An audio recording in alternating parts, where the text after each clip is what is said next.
Assalamualaikum warahmatullahi wabarakatuh. Alhamdulillahilladzi hadana lihada wa ma kunna linahtadiya laula an hadanallah. Asyhadu an la ilaha illallah wa asyhadu anna Muhammadan abduhu wa rasuluh. Ma sya'allahu kan wa ma lam yasha' lam yakun wa la haula wa la quwwata illa billah. Allahumma shalli ala Muhammad. Faqala Allah Ta'ala fi kitabihil karim. A'udzu billahi minasy syaithanir rajim. Ya ayyuhalladzina amanu taqullaha haqqa tuqatih wa la tamutunna illa wa antum muslimun. Wa qala Rasulullah sallallahu alaihi wasallam, ittaqullaha haitsu ma kuntum wa atbi'is sayyi'atal hasanata tamhuha wa khaliqin nasi bi khuluqin hasan. Alhamdulillah, kita haturkan rasa syukur kita kehadirat Allah Subhanahu wa taala. Salawat dan salam tak henti-hentinya kita persembahkan untuk junjungan kita Nabi Muhammad sallallahu alaihi wasallam beserta seluruh sahabat dan kerabat beliau serta umatnya yang tetap istiqomah hingga yaumil qiyamah. Rois Sungai Rengas yang dimuliakan Allah, para ikhwan dan akhwat serta anak-anakku sekalian, marilah kita sama-sama kembali beribadah kepada Allah Subhanahu wa taala dengan ibadah yang Allah perintahkan dan dicontohkan oleh Rasulullah Muhammad sallallahu alaihi wasallam. Kita tanamkan niat sebaik-baiknya, bukan hanya sekedar berkumpul di malam Kamis ini, akan tetapi mentadaburi ayat-ayat Allah, bersilaturahim, ta'allum, dan bersungguh-sungguh untuk menunaikan perintah Allah dan amanah dari ulil amri kita. Para hamba Allah sekalian, pada ayat yang dibaca tadi, Quran surah Al-Maidah, surah yang kelima, ayat 21 sampai 23. Kalau mau dibaca satu paragraf itu sebenarnya dari ayat yang ke-20 sampai ayat yang ke-26. Cuman kalau tadi dibaca semuanya tentu memakan waktu. Jadi kami sarankan para ikhwan sekalian, para ikhwan dan akhwat untuk lebih memahaminya dengan membaca 7 ayat itu, 20 sampai 26. Nah, ayat ini berhubungan dengan Bani Israel. Boleh dibilang sebagai sejarah awal dari Bani Israel. Dalam Al-Quran Allah sebutkan Bani Israel itu dengan beberapa sebutan. Ada Ahlul Kitab, kemudian Bani Israel, apalagi Yahudi. Jadi banyak Allah sebutkan dalam Al-Quran, minimal 3 itu. Nah, kalau sekarang nih Masya Allah lagi trending nih masalah Palestina. Dan kita tak henti-hentinya untuk selalu mendoakan saudara kita yang ada di Palestina agar mereka senantiasa dilindungi oleh Allah Subhanahu wa taala, diselamatkan dari kekejaman Yahudi Zionis yang hingga saat ini terus melancarkan serangan ke Palestina. Korban yang berjatuhan sudah berapa? Sudah belasan ribu ya. Jadi Pak Ikhwan, ini sebenarnya merupakan ujian kepada kita. Karena perkara Palestina itu bukan semata-mata tanggung jawab kaum muslimin, atau kalau mau diperlebar lagi, masyarakat gitu ya. Karena bukan hanya orang-orang Islam yang ada di Palestina itu. Warga negara bisa juga, karena mereka dulunya adalah negara yang merdeka. Bukan hanya sekedar tanggung jawab mereka, tetapi tanggung jawab kita. Tanggung jawab umat Islam seluruh dunia, bahkan tanggung jawab umat manusia. Karena saat ini mereka sedang menjadi korban kezaliman, penjajahan, penindasan, kekejaman yang dilakukan oleh Zionis Yahudi. Terlebih lagi, kaum muslimin Palestina, mereka memikul tanggung jawab yang besar. Dan tanggung jawab itu sebenarnya tanggung jawab seluruh umat Islam di seluruh dunia. Apa itu, para ikhwan? Yakni mereka memperjuangkan kemuliaan Masjid Al-Aqsa. Jadi orang Palestina dulu yang berjuang. Kalau kita ini kan paling-paling berjuangnya dengan doa, atau yang punya rezeki umroh ke sana plus Al-Aqsa, ziarah Al-Aqsa. Atau saudara-saudara kita ada yang diamanahkan berjuang masuk ke Palestina tapi bukan di Baitul Maqdisnya, di jalur Gaza, di Palestina utara, sebelah utaranya. Nah, itu tapi juga tidak banyak kan. Orang Palestina, mereka sejak zaman dahulu telah berjuang mempertahankan, menjaga kehormatan, kemuliaan Masjid Al-Aqsa. Kita lanjutkan ya. Nah, kita kembali ke ayat yang dibaca tadi. Saya katakan ini adalah sejarah awal. Ini kita lihat di sini. Ini cerita tentang Nabi Musa alaihissalam bersama kaumnya. Siapa kaum Nabi Musa itu? Yakni Bani Israel. Cerita ini atau potongan ayat ini, kisah yang terdapat dalam Quran surah Al-Maidah yang dibacakan tadi, yang kalau kita baca lengkapnya itu dari ayat yang ke-20 sampai 26 minimal, sampai di situ. Itu adalah kisah Nabi Musa alaihissalam beserta Bani Israel, kaumnya Nabi Musa itu, yang Allah telah selamatkan. Dari mana? Dari kekejaman Fir'aun. Allah selamatkan mereka sekaligus menjadi balasan kepada kezaliman Fir'aun, dan Allah binasakan Fir'aun dan bala tentara. Begitu. Jadi mereka dibinasakan oleh Allah dan selamatlah Nabi Musa serta kaumnya Bani Israel. Sampai di seberang sana turun perintah Allah, dan ini merupakan ujian bagi Bani Israel. Apa itu para ikhwan ujiannya? Allah perintahkan kepada mereka untuk masuk ke sebuah negeri. Yang Allah sebutkan apa tuh? Al-Ardhul Muqaddasah. Dan ini menjadi sebutan, salah satu sebutan dari Baitul Maqdis. Sama sih Al-Ardhul Muqaddasah itu. Atau dari Masjid Al-Aqsa. Dari apalagi Haram Asy-Syarif, banyak sebutan. Di antaranya yang disebutkan di sini, Allah perintahkan kepada Nabi Musa dan kaumnya itu untuk masuk ke sebuah negeri, sebuah tempat yang disucikan. Ujiannya apa? Ternyata ujiannya adalah mereka tidak hanya sekedar masuk, tetapi masuknya itu harus dengan perjuangan. Karena di negeri tersebut telah berdiam kaum yang kuat-kuat, menurut sejarah itu bisa dikatakan sebagai Bani Raksasa, kaum raksasa, karena tubuhnya besar-besar. Nah, para ikhwan sekalian yang dimuliakan Allah, jadi di negeri itu telah berdiam kaum yang kuat-kuat. Tentu saja harus dikalahkan untuk masuk ke sana. Nah, pertanyaan kita, kenapa Allah perintahkan masuk ke negeri itu?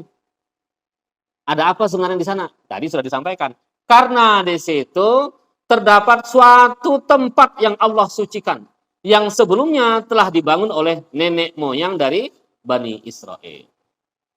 Di situ ada Baitul Maqdis, yang sebelumnya telah dibangun oleh Nabi Ibrahim. Jadi ini perkaranya berasal dari Nabi Ibrahim sebenarnya.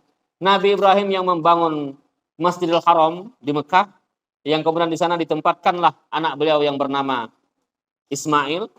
Nanti cikal bakal berikutnya menjadi lahirlah Rasulullah Muhammad SAW dari Bani Ismail itu. Kemudian beliau juga membangun Baitul Maqdis. Di mana? Di Palestina. Dibangun oleh Nabi Ibrahim alaihissalam. Nah, sepanjang perjalanan waktu gitu kan, sampai pada masa Nabi Musa, seperti kita ketahui, Nabi Musa itu besarnya di mana, ibu-ibu sekalian? Dari masa kecil sampai besar itu Nabi Musa kemana? Di mana? Di mana? Cerita Nabi Musa ini sangat populer ya, bahkan sangat populer, kita waktu SD aja udah tahu nih. Nabi Musa dari waktu kecilnya di Mesir. Dengan siapa di sana? Dengan Fir'aun. Bahkan Nabi Musa itu diangkat anak oleh Fir'aun dan istrinya, Asiyah, seorang wanita yang beriman kepada Allah tanpa sepengetahuan Fir'aun.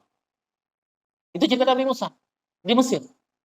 Nah, kisah ini ketika Nabi Musa itu diperintahkan oleh Allah untuk membawa Bani Israel yang tertindas di negeri Mesir itu Allah perintahkan mereka untuk menyeberangi lautan dengan cara yang luar biasa, mukjizat dari Allah Subhanahu wa taala, terbelah lautan, menyeberang Nabi Musa dan Bani Israel, tenggelamlah kemudian Firaun dan bala tentaranya. Kisah itu sering diceritakan.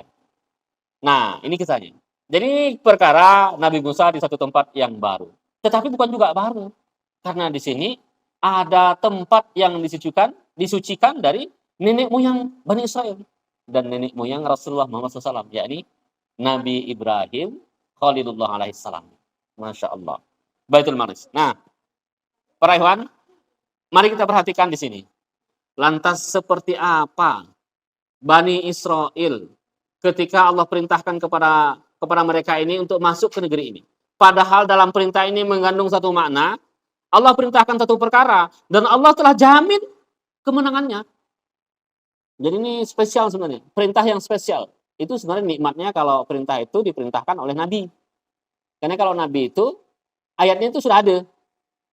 Nah kalau kita ini lain kan. Kalau kita ini diperintahkan sesuai dengan perintah Allah dan Rasul dalam Al-Quran dan hadis.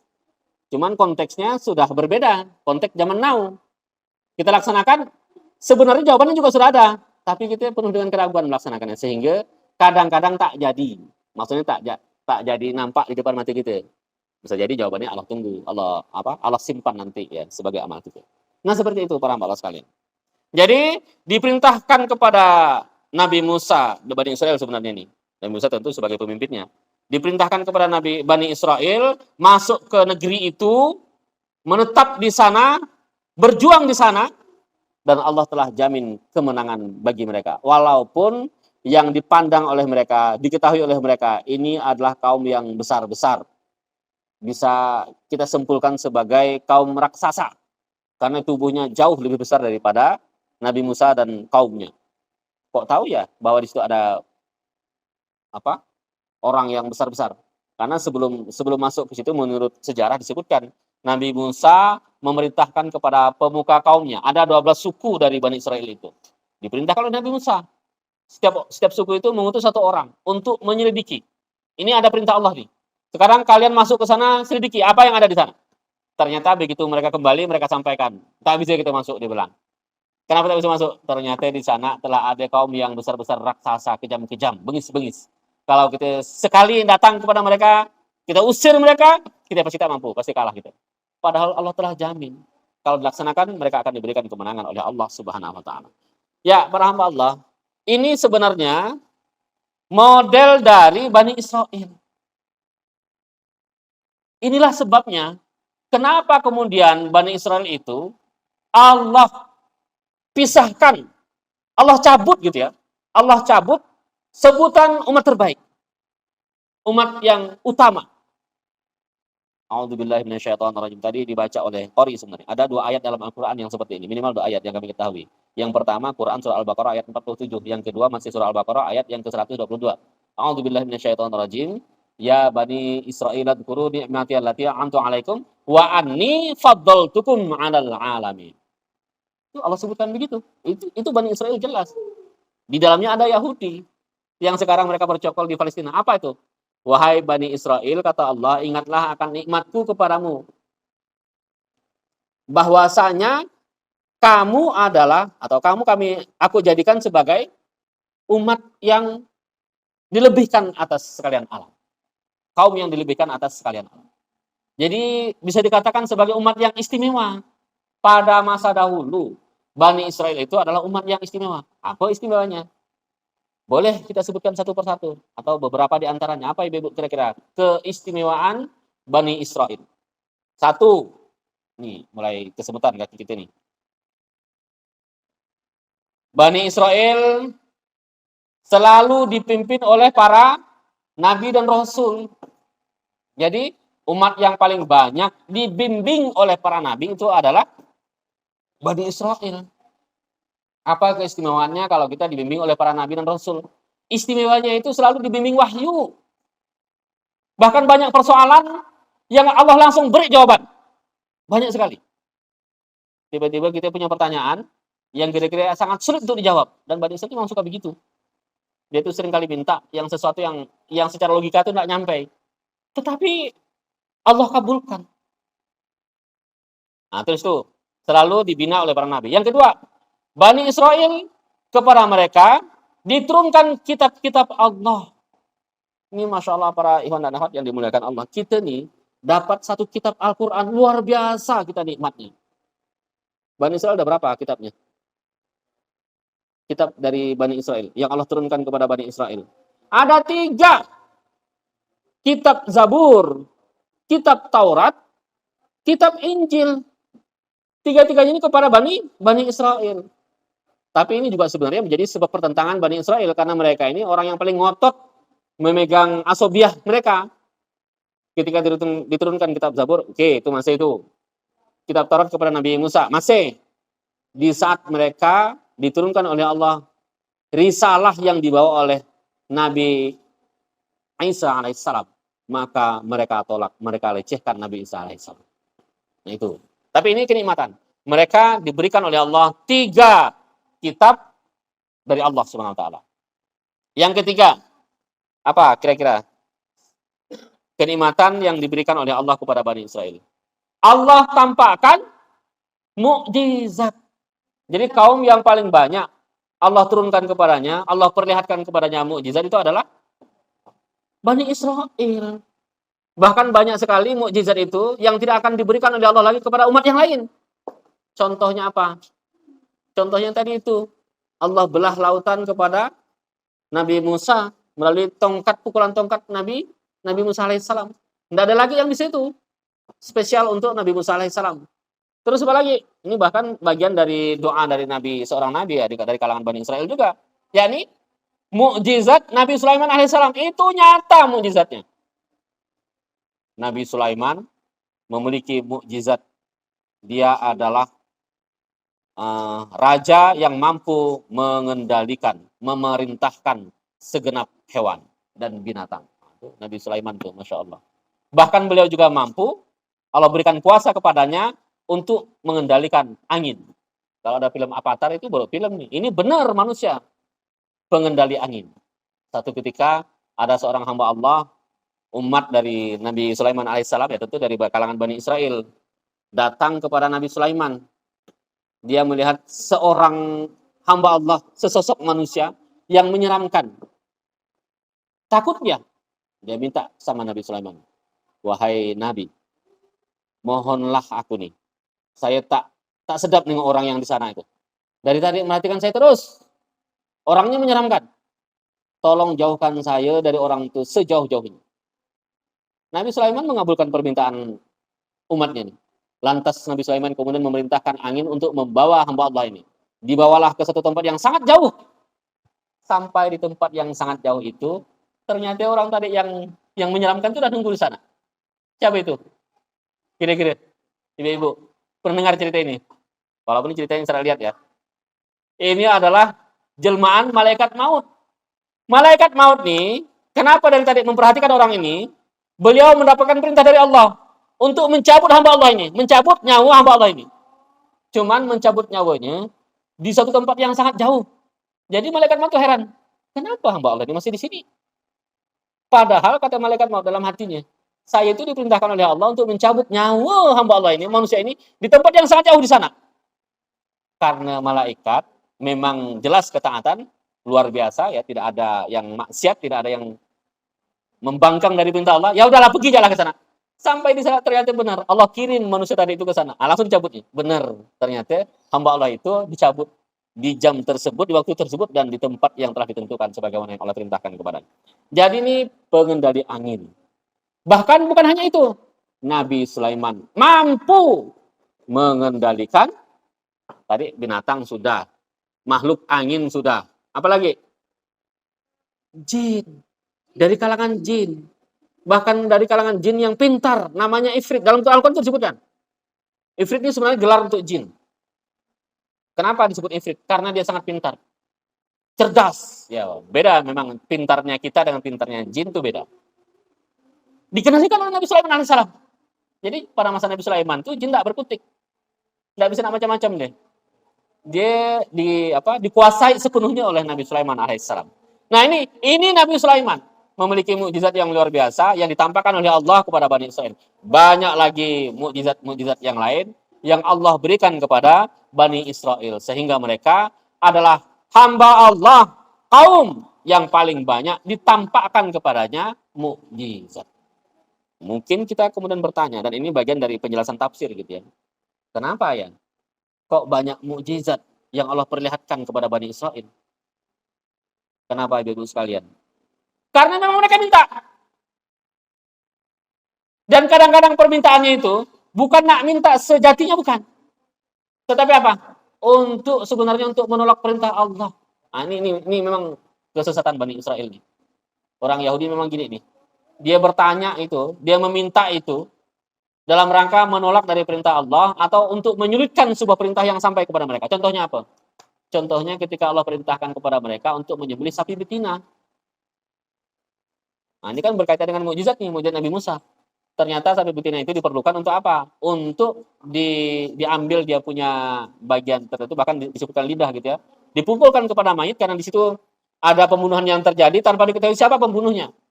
Ketika dipukulkan itu lidah dari sapi yang disembelih itu, maka tiba-tiba si hamba Allah tadi yang telah terbunuh bangun dan mengatakan siapa yang telah membunuhnya. Dan orang yang bunuhnya itu adalah orang yang dekat dengan dia. Ada lagi. Ya, ini cerita tentang Nabi Harun alaihissalam. Nabi Harun itu ketika Nabi Musa dan kaumnya yang saat itu sedang tertatih-tatih di padang Tih gitu ya, selama 40 tahun, ini juga berkenaan dengan ayat yang disampaikan tadi, dibacakan tadi. Jadi Allah pisahkan antara kaumnya yang membangkang dengan Nabi Musa alaihissalam beserta Nabi Harun. Nabi Musa bersama Nabi Harun. Beliau Allah pisahkan ke tempat yang lain, disebutkan dalam tarikh itu di goa. Ternyata kemudian Nabi Harun meninggal dunia, dipanggil oleh Allah Subhanahu wa taala. Dan para hamba Allah sekalian, Nabi Harun itu adalah nabi yang lebih dicintai oleh Bani Israel. Jadi kalau dibandingkan antara Nabi Musa dan Nabi Harun, itu Nabi Musa dibenci oleh oleh Bani Israel. Nabi Harun dicintai. Secara karakter, qadarullah, Nabi Musa itu memang keras. Disebutkan beliau memang agak lebih mudah marah. Itu model sikap Nabi Musa itu. Bahkan sering disakiti oleh kaumnya. Allah berikan dalam Al-Quran tuh. A'udzubillahi minasyaitonirrajim. Wa idh qala Musa liqaumihi ya qaumi lima tu'dunani wa qad ta'lamuna anni rasulullah ilaikum. Tuh. Dan ingatlah ketika Musa berkata kepada kaumnya, "Kenapa kalian menyakitiku sementara kalian tahu bahwa aku adalah rasul yang diutus kepada kalian?" Itu. Nabi Musa itu suka disakiti oleh kaumnya, dinakali oleh kaumnya. Nabi Musa. Nah, ketika wafat Nabi Harun alaihissalam, timbul sebuah fitnah. Kata Bani Israel, Nabi Harun itu bukan sekedar meninggal dunia, tetapi dibunuh oleh Nabi Musa alaihissalam. Karena yang ada di situ cuma Nabi Musa dan Nabi Harun. Nah, ini coba bayangkan para hamba Allah sekalian. Ini nih Nabi difitnah oleh Bani Israel, oleh kaumnya. Padahal kita katakan tadi, mereka ini barusan diselamatkan oleh Allah dari kejaran Fir'aun. Tetapi mereka fitnah Nabi Musa alaihissalam. Nggak bisa memang dijawab. Mau dijawab mereka tidak percaya. Akhirnya Nabi Musa memanggil mereka mendatangi jenazah Harun alaihissalam. Dengan izin Allah semata, Nabi Harun kemudian hidup kembali, bangun kembali, dan mengatakan bahwa dia diwafatkan oleh Allah, sama sekali tidak dibunuh oleh Nabi Musa alaihissalam. Nah, ceritanya. Nah, baru dia percaya. Ini Masya Allah. Nah, ini para hamba sekalian. Jadi, ini sebenarnya menunjukkan keburukan perilaku dari kalangan Bani Israel. Kemudian kita kembali ke ayat yang dibacakan tadi ya. Kata Nabi Musa nih, "Wahai kaumku, masuklah kalian ke tanah suci atau Palestina yang telah ditentukan Allah bagimu. Dan janganlah kamu berbalik ke belakang karena takut kepada musuh. Nanti kamu menjadi orang yang rugi."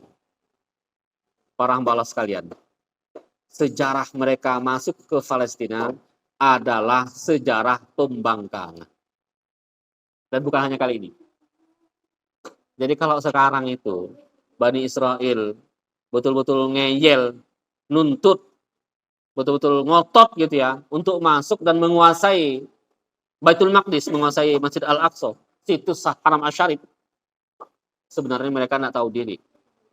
Dulunya mereka itu Allah perintahkan. Bukan hanya pada masa Nabi Musa, pada perintah-perintah sebelumnya juga iya. Dan setelahnya juga demikian. Allah perintahkan kepada mereka untuk masuk ke Masjid Al-Aqsa. Berjuang di sana. Pertahankan kemuliaannya.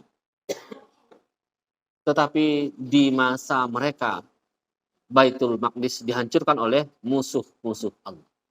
Ada dua kehancuran. Kalau kita tarik sejarah setelah Nabi Musa alaihissalam, bahkan setelah Nabi Sulaiman alaihissalam, maka dua kali kehancuran total Baitul Maqdis. Yang pertama ketika diserang oleh Raja Babilonia, ini sekitar 900 sebelum Masehi, sehingga Bani Israel menyebar ke seluruh dunia. Sebagian mereka menjadi budak di negeri Babilonia. Yang lainnya mereka menyebar, yang dikenal sebagai sebutan Exodus. Penyebaran. Mereka menyebar ke seluruh dunia. Makanya kalau disebut kemudian Bani Israel itu, Yahudi itu adalah negara atau suku bangsa yang tidak bernegara, yang tidak bertempat, yaitu sebabnya. Karena mereka menyebar setelah serangan yang pertama tadi. Itu kapan masanya? Pada masa mereka diamani oleh Allah untuk menjaga kemuliaan Baitul Maqdis. Tetapi karena mereka lalai, karena mereka tidak bersungguh-sungguh memperjuangkannya, mereka berpecah belah sesama mereka. Akhirnya Allah uji mereka, Allah lepaskan, diseranglah Masjid Al-Aqsa kala itu, sehingga dalam sejarah disebutkan Masjid Al-Aqsa itu diratakan dengan tanah. Pernah melihat bagaimana Yahudi sembahyang? Yang menundukkan kepala ke dinding itu? Ya, itu adalah yang disebut sebagai tembok ratapan ya, atau Wailing Wall. Kalau dalam istilah Islam itu adalah tembok barat yang bersebelahan dengan Masjid Umar yang kubah hijau itu. Masjid Al-Aqsa yang kita sebut sebagai Masjid Al-Aqsa, padahal sebenarnya Masjid Al-Aqsa itu adalah daerah yang sangat luas gitu ya, yang 14 hektar. Nah, di bagian baratnya itu, tembok yang bagian barat itu ada tembok yang pernah runtuh sebenarnya. Pernah diruntuhkan. Salah satu keruntuhan itu terjadi ketika diruntuhkan oleh Babilonia itu, yang nanti akan disusul lagi dengan keruntuhan yang kedua oleh Kaisar Romawi. Peninggalan terdahulu, di situ mereka ngantuk-ngantukkan kepala itu. Jadi mereka sembahyang di situ, berdoa di situ. Ada satu keyakinan mereka. Di dinding itu bersemayam apa yang mereka sebut sebagai Shekhina. Itu adalah sebutan untuk apa ya? Menurut mereka nih, sifat ketuhanan yang membuat mereka lebih khusyuk dan terkabul seluruh apa yang mereka inginkan. Nah, itu. Cuman cara mereka sembahyang itu memang agak aneh. Dengan cara gimana Ibu? Dengan khusyuk, menyanyi, atau meratap? Meratap. Kalau meratap itu kan ngantuk-ngantukan kepala. Makanya disebut sebagai tembok ratapan atau Wailing Wall gitu ya. Nah, tempat mereka meratap. Ya, kita lanjutkan. Jadi ini kisah mereka masuk ke Baitul Maqdis yang dipimpin oleh Nabi Musa alaihissalam. Pada ayat yang kedua, tadi juga sudah dibahas sedikit. Mereka berkata, wahai Musa, sesungguhnya di dalam negeri itu ada orang-orang yang sangat kuat dan kejam. Kami tidak akan memasukinya sebelum mereka keluar darinya. Jika mereka keluar dari sana, barulah kami masuk ke dalamnya. Kemudian berkatalah dua orang laki-laki di antara mereka yang menyatakan begini. Yang telah diberi nikmat oleh Allah gitu ya. Serbulah mereka, maksudnya musuh-musuh itu, melalui pintu gerbang negeri itu. Jika kamu memasukinya, niscaya kamu akan menang. Syaratnya apa? Bertawakallah kepada Allah jika kamu orang-orang yang beriman. Jadi syaratnya itu bertawakal dan beriman. Amalnya bagaimana? Menyebru masuk ke dalam gerbang negeri itu. Jadi jaminan Allah itu sudah ada sebenarnya. Allah perintahkan kepada mereka masuk ke negeri itu, serbu. Kalau namanya serbu berarti kan dengan kekuatan. Dengan kekuatan yang ada. Syaratnya bagaimana? Sandarkan diri kepada Allah, tentu memperkuat keimanan. Berjihad, tapi ini bukan bahasa jihad sebenarnya. Kalau jihad itu milik umat Islam. Dalam Al-Quran banyak sekali perintah jihad. Kalau untuk mereka ini bukan perintah jihad, walaupun tetap mengandung kesungguhan. Perintah masuk yang ditekankan dengan kesungguhan. Ya, mereka tolak itu, para hamba Allah sekalian. Kemudian, kalau kita lanjutkan pada ayat berikutnya, Allah kemudian mengharamkan kepada mereka untuk masuk ke negeri itu. Padahal negeri itu negeri yang Allah janjikan kepada mereka. Memang benar. negeri Palestina itu awalnya memang Allah serahkan kepada mereka, Allah janjikan kepada mereka, Allah kuasakan mereka terhadapnya. Awalnya begitu. Tapi karena mereka menolak perintah Allah Subhanahu wa taala, kemudian Allah haramkan mereka selama 40 tahun tidak akan mampu masuk ke dalamnya. Mereka akan berputar-putar di sebuah padang tandus, padang tih namanya. Selama 40 tahun. Allah sebutkan di sini 40 tahun. Sampai selesai satu generasi, 40 tahun. Nah, ini para hamba Allah sekalian yang dimuliakan Allah. Memang padang tih itu menurut tafsir kami baca juga dalam Al-Qurtubi gitu ya. Sebenarnya padang tih itu tidak juga terlalu luas. Jadi kalau mau kita pikir-pikirkan dengan logika kita nggak masuk akal kan? Masa padang yang tidak terlalu luas begitu orang tak bisa keluar daripadanya. Sampai berputar-putar selama 40 tahun. Allah hukum dia di sebenarnya. Allah hukum mereka berputar-putar di satu tempat yang tidak terlalu luas. Menurut tarikh itu disebutkan setiap kali mereka ingin keluar mereka kembali lagi ke tempat semula. Jadi kayak apa itu? Tidak apa? Kayak labirin gitu ya. Labirin itu kan berliku-liku ya. Dirancang sedemikian rupa untuk tidak mudah keluarnya. Tapi ini Bani Israel Allah tetapkan tidak sekedar tidak hanya sekedar 1 hari, 2 hari, seminggu, 2 minggu, sebulan, 2 bulan, 40 tahun mereka berputar-putar di situ. Tetapi tetap Allah kasih rezeki kepada mereka. Rezekinya tetap ada. Cuman mereka tak bisa keluar dari padang tih itu. Semacam disumpah gitu ya, tak bisa keluar. Ada yang menyatakan bersama dengan Nabi Musa. Cuman Allah pisahkan Nabi Musa dan Nabi Harun. Kalau kaumnya itu dihukum oleh Allah, kalau Nabi Musa tidak dihukum. Tapi beliau tetap bersamai dengan kaumnya tersebut. Ya, kemudian setelah sampai 40 tahun, mereka berhasil keluar dari berputar-putar itu, di padang tih itu, dan orang-orang yang membangkang itu telah Allah wafatkan. Jadi sekarang, itu adalah masa anak-anak mereka. Ada yang mengatakan Nabi Musa juga Allah wafatkan. Tetapi ada pula menyatakan bahwa Nabi Musa itu ikut memimpin penyerbuan ke Baitul Maqdis atau ke Al-Ardul Muqaddasah. Wallahu a'lam. Menurut beberapa kitab yang kami baca, bahkan sebenarnya Nabi Musa tidak masuk ke dalamnya. Jadi Nabi Musa termasuk yang Allah angkat, Allah wafatkan terlebih dahulu. Nabi Musa dan Nabi Harun itu Allah wafatkan. Kemudian yang memimpin Bani Israel itu masuk ke Baitul Maqdis itu adalah Yusha bin Nun. Ada yang menyatakan bahwa Yusha bin Nun ini juga adalah Nabi Allah Subhanahu Wa Taala. Jadi beliau juga Nabi Allah Subhanahu Wa Taala. Wallahu a'lam. Masuklah Bani Israel ke sana dan mereka berperang melawan kaum yang ada di sana sehingga mereka dimenangkan oleh Allah Subhanahu Wa Taala. Walaupun kemenangan itu adalah bagi kaum yang bertawakal dan beriman, tidak untuk mereka yang membangkang perintah Allah Subhanahu Wa Taala. Ya, para hamba kaum muslimin wal muslimat, hafizakumullah. Sebagai bagian akhir dari apa yang kami sampaikan, ini sebenarnya satu paragraf kecil dari interaksi Bani Israel dengan Baitul Maqdis. Ini kisah zaman dahulu. Kami ingin menyampaikan kepada kita semua bahwa Bani Israel itu sejak zaman dahulu sudah membangkang untuk masuk ke Palestina. Perintahnya itu dilawan dengan pembangkangan. Sangat berbeda dengan umat Islam. Sejarah Rasulullah Muhammad SAW itu beserta para sahabat ketika membebaskan Masjidil Aqsa itu dengan kemuliaan para hamba sekali. Bahkan disebutkan Masjid Al-Aqsa itu, Yerusalem itu atau Al-Quds itu diserang 40-an kali. Selama 40-an kali diserang itu hanya ada 2 kali yang diserang, dibebaskan dengan cara yang damai. Pertama pada masa Umar Ibn Khattab, yang kedua pada masa Salahuddin Al-Ayyub. Pada masa umat Islam, umatnya Muhammad SAW. Jadi kalau sebelum-sebelumnya pernah diserang oleh tentara Yunani, Persia, Mesir, itu yang besar-besar tuh. Romawi, terus Assyria, pernah menyerang semua itu. Boleh dibilang penguasa-penguasa negeri ini, termasuk Persia, Babilonia, itu orang masyarakat Persia itu, pernah menyerang wilayah Baitul Maqdis atau tempat secara luas gitu ya, Yerusalem. Dan selalu terjadi penghancuran, pembunuhan, penistaan tempat-tempat suci. Tapi ketika umat Islam yang Allah berikan kekuasaan kepadanya, Allah berikan kepadanya kemampuan untuk merebut kembali Masjid Al-Aqsa, para hamba Allah sekalian, membebaskan Masjid Al-Aqsa, maka itu dilakukan dengan cara yang damai.